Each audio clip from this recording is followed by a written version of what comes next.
এই মাসে 14 থেকে 26 ডিসেম্বর হাপানিয়া আন্তর্জাতিক মেলা প্রাঙ্গণে অনুষ্ঠিত হতে যাচ্ছে সারস মেলা। আজ আগরতলা জেলা শাসক কনফারেন্স হলে বিধায়িকা মীনা রানী সরকারের উপস্থিতিতে অনুষ্ঠিত হলো প্রস্তুতি কমিটির বৈঠক। উপস্থিত ছিলেন পশ্চিম জেলার এডিএম এবং অন্যান্য দপ্তরের পদাধিকারীগণ। সারা রাজ্য থেকে মেলা উপলক্ষে আগত সেলফ হেল্প গ্রুপের প্রতিনিধিবৃন্দের যাতায়াত ও থাকা খাওয়ার প্রস্তুতি নিয়ে আলোচনা করেন আজকের এই বৈঠকে। বিধায়িকা মীনা রানী দেব সরকার জানান, রাজ্যের সকল সেলফ হেল্প গ্রুপের সদস্যবৃন্দা যাতে সুন্দরভাবে মেলায় অংশগ্রহণ করতে পারেন এবং মেলাকে কিভাবে সর্বাঙ্গ সুন্দর করা যায় তা নিয়ে এই বৈঠকে আলোচনা করা হয়।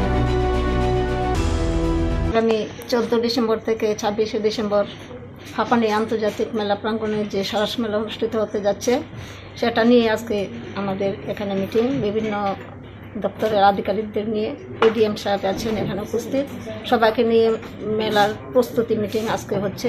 আগামী দিন কীভাবে মেলাটা এখানে অনুষ্ঠিত হবে সেই দিক থেকে খেয়াল রেখে যাতে সুন্দরভাবে অনুষ্ঠিত হয়।